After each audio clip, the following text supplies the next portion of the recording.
Hello everyone, welcome to Internet Learning. Hope you all are doing well.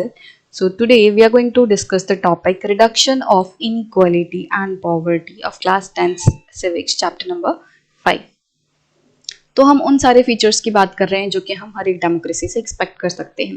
दो features अभी तक हमने discuss कर चुके हैं। फर्स्ट वन वॉज कि जो गवर्नमेंट है वो लेजिटिमेट हो, अकाउंटेबल और रिस्पॉन्सिबल हो। सेकेंड वन वॉज कि हम एक डेमोक्रेसी से ये एक्सपेक्ट कर सकते हैं कि वो इकोनॉमिक ग्रोथ लाए।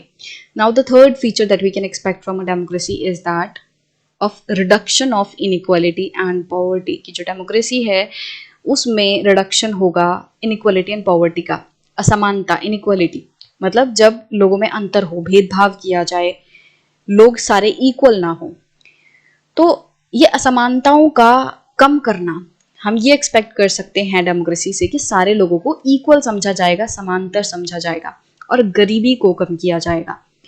Perhaps more than development, it is reasonable to expect democracies to reduce economic disparities. तो इकोनॉमिक डेवलपमेंट से भी ज़्यादा जो ज़रूरी है, जो चीज़ हम एक्सपेक्ट कर सकते हैं डेमोक्रेसी से, वो ये है कि डेमोक्रेसीज जो हैं उन्हें इकोनॉमिक डिस्पैरिटीज़ रिड्यूस करनी है। इकोनॉमिक डिस्पैरिटीज़ मतलब कि पैसे वाली डिस्पैरिटीज़, कि जो इनकम है वो कितने लोगों के पास है, कितने ज़्यादा लोगों के पास कितनी इनकम है। तो ये इकोनॉमिक डिस्पैरिटी है कि कुछ लोगों के पास बहुत ज़्यादा पैसा है, कुछ लोगों के पास कुछ भी पैसा नहीं है। तो ये इकोनॉमिक डिस्पैरिटी है, पैसे के मामले जब हम बात करते हैं। तो इकोनॉमिक डेवलपमेंट से ज़्यादा इंपॉर्टेंट ये है कि हम डेमोक्रेसी से ये एक्सपेक्ट करें कि इकोनॉमिक डिस्पैरिटी ना हो। Even when a country achieves economic growth, will wealth be distributed in such a way that all citizens of the country will have a share and lead a better life? अब मान लो किसी democracy में, किसी country में economic growth आ भी गई, economic growth achieve हो गई कि भाई देश जो है ओवरऑल बहुत अच्छा कर रहा है, इकोनॉमिकली बहुत अच्छा ग्रो कर रहा है, बट क्या इसका मतलब ये होगा कि जो वेल्थ है वो सारे सिटीजन्स में इक्वली डिस्ट्रीब्यूट की जा रही है? क्या इसका मतलब ये होगा? क्या सारे सिटीजन्स बेटर लाइफ लीड कर रहे हैं? क्या सारे सिटीजन्स बहुत अच्छी लाइफ लीड कर रहे हैं? क्या इसका मतलब ये होगा? मतलब मान लो किसी देश में बहुत अच्छी इकोनॉमिक ग्रोथ हो रही है, तो क्या उस अच्छी इकोनॉमिक ग्रोथ का मतलब ये होगा कि सारे सिटीजन्स जो हैं वो बहुत अच्छे से रह रहे हैं, सारे सिटीजन्स जो हैं वो इक्वल हैं, सारे सिटीजन्स बहुत अच्छी लाइफ जी रहे हैं? तो आंसर इज नो, ऐसा नहीं होगा। भले ही कोई देश कितना भी इकोनॉमिकली अच्छा कर ले, इसका मतलब ये नहीं होगा कि सारे लोग बिल्कुल इक्वल होंगे। हमें ज़्यादातर ये देखने मिला है, हमने पिछले वीडियो में ये टेबल भी डिस्कस की थी जिसमें हमें ये देखने मिला था कि बहुत ज़्यादा इनइक्वालिटीज़ हैं, right? So is economic growth in democracies accompanied by increasing inequalities among the people? क्या डेमोक्रेटिक नेशंस में जो इकोनॉमिक ग्रोथ है वो इनइक्वालिटीज से जुड़ी हुई है? मतलब जो डेमोक्रेटिक नेशंस हैं, अगर उनमें इकोनॉमिक ग्रोथ होगी तो इनइक्वालिटीज भी बढ़ेंगी। क्या इस तरीके का रिलेशनशिप है between democracy and democratic nations में इकोनॉमिक ग्रोथ का एंड इनइक्वालिटी का? और do democracies lead to a just distribution of goods and opportunities? या फिर जो डेमोक्रेसीज हैं उनमें गुड्स एंड अपॉर्चुनिटीज का इक्वल डिस्ट्रीब्यूशन होता है या जस्ट डिस्ट्रीब्यूशन होता है?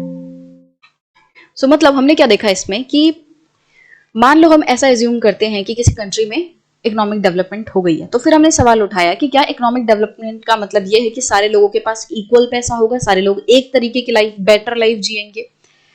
और क्या इकोनॉमिक ग्रोथ जो है वो इनइक्वालिटीज से जुड़ी हुई है डेमोक्रेटिक नेशंस में? कि अगर कोई देश डेमोक्रेटिक नेशन है एंड उसमें इकोनॉमिक ग्रोथ हो रही है तो क्या उसका मतलब इनइक्वालिटीज भी बढ़ेंगी? क्या इसका मतलब ये है? या फिर डेमोक्रेटिक नेशंस में क्या होता है कि डिस्ट्रीब्यूशन जो है गुड्स एंड सर्विसेज का, गुड्स एंड अपॉर्चुनिटीज का, वो इक्वली और या फिर जस्ट होता है? जस्ट मतलब सही तरीके से, जस्टिस वाला जो सिस्टम है कि करेक्ट तरीके से जिस पे जितना बनना चाहिए, क्या उस तरीके का गुड्स एंड अपॉर्चुनिटीज का डिस्ट्रीब्यूशन होता है डेमोक्रेसीज में? तो ये सवाल है कि डेमोक्रेसीज में होता क्या है? क्या इकोनॉमिक ग्रोथ एंड इनइक्वालिटीज जुड़े हुए हैं या फिर डेमोक्रेसीज में जस्ट डिस्ट्रीब्यूशन होता है गुड्स एंड सर्विसेज का, गुड्स एंड अपॉर्चुनिटीज का? Democracies are based on political equality. अब देखो डेमोक्रेसीज जो है ना वो पॉलिटिकल इक्वालिटी पे बेस्ड है, मतलब कि पॉलिटिकली सबको इक्वल राइट्स मिलते हैं, पॉलिटिकली सबको इक्वली ट्रीट किया जाता है, सारे इंडिविजुअल्स के पास इक्वल वेट है इन इलेक्टिंग रिप्रेजेंटेटिव्स, हर एक पर्सन के पास एक वोट है और उस वोट की वैल्यू एक ही है, ऐसा नहीं है कि मैं वोट दूंगी तो उसको ज्यादा कंसिडर किया जाएगा, उसकी ज्यादा वैल्यू होगी, कोई और वोट देगा तो उसकी कम वैल्यू होगी, ऐसा नहीं है। जो वैल्यू मेरे वोट की होगी वही किसी और के वोट की भी वैल्यू होगी। मतलब कि पॉलिटिकल इक्वालिटी मतलब कि सारे लोगों के पास समान रूप से अधिकार है कि वो वोट देके अपने रिप्रेजेंटेटिव्स को चुन सकते हैं। सबके पास वन वोट है और उस एक वोट की एक ही वैल्यू है, इक्वल वैल्यू है। Parallel to the process of bringing individuals into the politic arena on equal footing, we find growing economic inequalities. अब एक तरफ तो हमें ये देखने मिलता है कि सारे लोगों को पॉलिटिकल एरेना में मतलब पॉलिटिकली इक्वल फुटिंग पे लाया जा रहा है, पॉलिटिकली सबको इक्वल ट्रीट किया जा रहा है। वहीं इसके साथ साथ हमें ये देखने मिलता है कि इकोनॉमिक इनइक्वालिटीज बढ़ रही हैं, मतलब पॉलिटिकली सबको इक्वल ट्रीट किया जा रहा है, ठीक है। बट अगर हम बात करें इकोनॉमिकली इनइक्वालिटीज बहुत ज्यादा बढ़ रही हैं। और ये चीज हमें साथ साथ देखने मिल रही है कि एक तरफ तो देश में पॉलिटिकल इक्वालिटी लाई जा रही है, दूसरी तरफ देश में इकोनॉमिक इनइक्वालिटी बढ़ रही है। अ small number of ultra rich enjoy a highly disproportionate share of wealth and incomes. तो ये हमने लास्ट वीडियो में जो ये टेबल डिस्कस की थी, तो वही यहाँ पे बात की गई है कि बहुत कम लोगों के पास बहुत ज्यादा पैसा है। अ small number of ultra rich मतलब कम लोग हैं बट वो अल्ट्रा रिच है, बहुत अमीर है। वहीं ज्यादातर जो जनता है वो बहुत कम पैसे वाली है। So a small number of ultra rich enjoy a highly disproportionate share of wealth and income. बहुत कम लोग जो हैं वो बहुत ज्यादा मात्रा में वेल्थ एंड इनकम को एंजॉय करते हैं। Not only that their share in the total income of the country has been increasing. और सिर्फ यही नहीं कि अल्ट्रा रिच लोग जो है वो ज्यादा share of wealth and income को एंजॉय करते हैं, बल्कि क्या हो रहा है कि जो शेयर है नेशनल इनकम में, टोटल इनकम में, वो इनका बढ़ता ही जा रहा है। इन कम लोगों का, ये जो 2% लोग हैं, जो टॉप के 20% लोग हैं, उनका जो शेयर है नेशनल इनकम में वो बढ़ता ही जा रहा है। इसका मतलब कम लोग ज्यादा से ज्यादा पैसा इकट्ठा करते जा रहे हैं, कम लोगों के पास ज्यादा से ज्यादा वेल्थ एक्यूमुलेशन हो रहा है।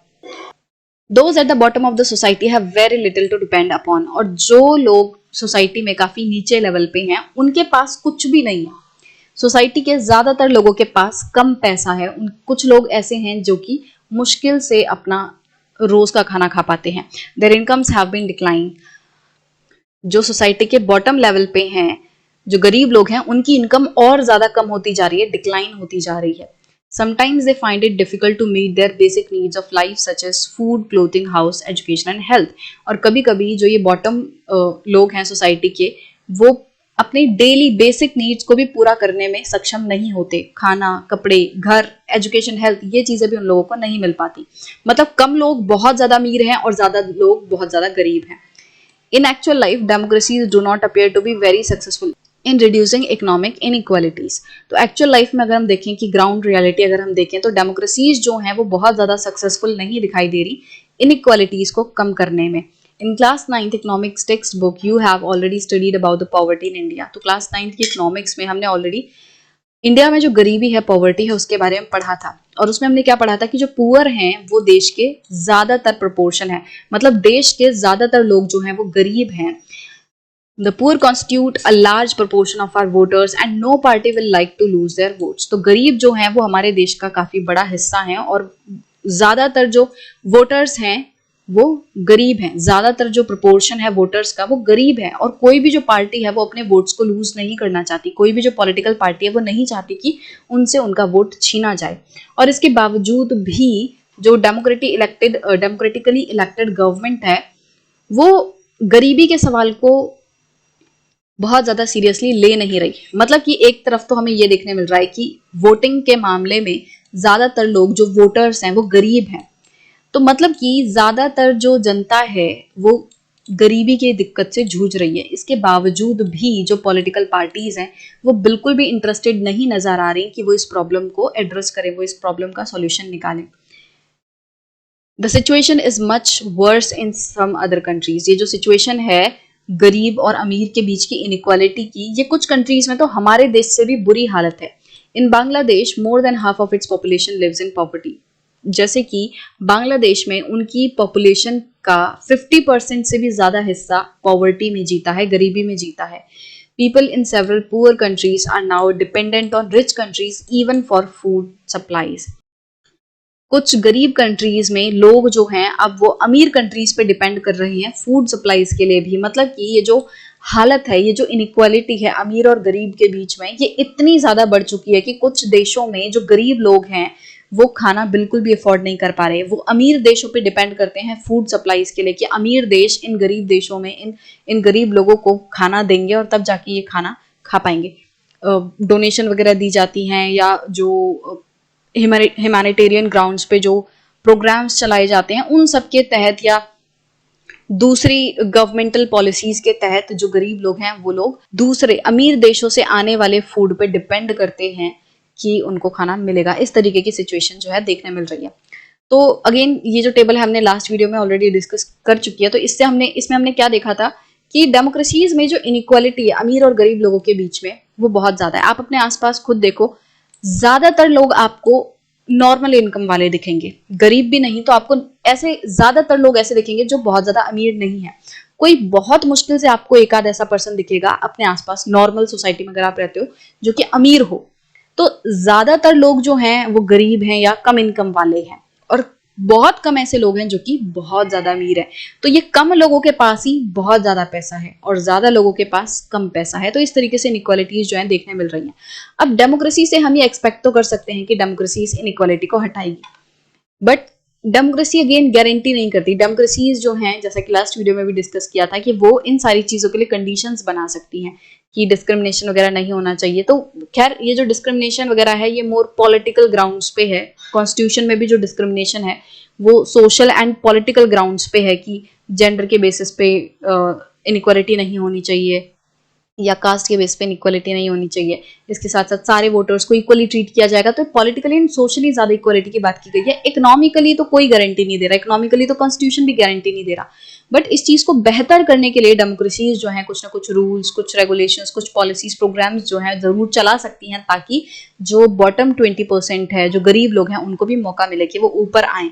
इसीलिए जो हमारी गवर्नमेंट है वो अलग अलग पॉलिसीज निकालती है। जैसे आपने रिजर्वेशन वाला सिस्टम देखा होगा, उसमें क्या कोशिश की जाती है कि जो बहुत ज्यादा प्रिविलेज लोग नहीं है या जो बॉटम के लोग हैं उनको भी मौका मिले कि वो अच्छी एजुकेशन ले पाएं। आपको एजुकेशन इंस्टीट्यूशंस में कोटा देखने मिलेगा, आपको जॉब्स में कोटा देखने मिलेगा। तो उसका एम यही है कि सारे लोगों को इकोनॉमिकली भी बेटर करने की कोशिश की जा रही है इन पॉलिसीज के थ्रू, राइट। तो इस तरीके के कदम जो है वो गवर्नमेंट उठा सकती है और ये चीज हम गवर्नमेंट से एक्सपेक्ट कर सकते हैं कि गवर्नमेंट जो है इनइक्वालिटी को कम करने के लिए, पॉवर्टी को कम करने के लिए क्या करे, स्टेप्स उठाए, कुछ रूल्स रेगुलेशंस बनाए, कुछ प्रोग्राम्स एंड पॉलिसीज ऐसी लाए जिससे कि इनइक्वालिटी वगैरह हटे। जैसे पॉवर्टी को हटाने के लिए आप कुछ गवर्नमेंट प्रोग्राम्स को कंसीडर कर सकते हो। जैसे स्किल डेवलपमेंट प्रोग्राम्स चलाए जाते हैं पॉवर्टी को हटाने के लिए कि ज्यादातर लोग अगर स्किल्ड होंगे तो वो जॉब ढूंढ पाएंगे, वो काम कर पाएंगे, पैसा कमा पाएंगे। इसी तरीके से पॉवर्टी जो है वो अनएम्प्लॉयमेंट से जुड़ी है और अनएम्प्लॉयमेंट को खत्म करने के लिए गवर्नमेंट की एक बहुत अच्छी स्कीम है मनरेगा, जिसमें कि 100 डेज आपको साल में कंपलसरी या इंश्योर्ड वर्क मिलेगा 100 दिन के लिए।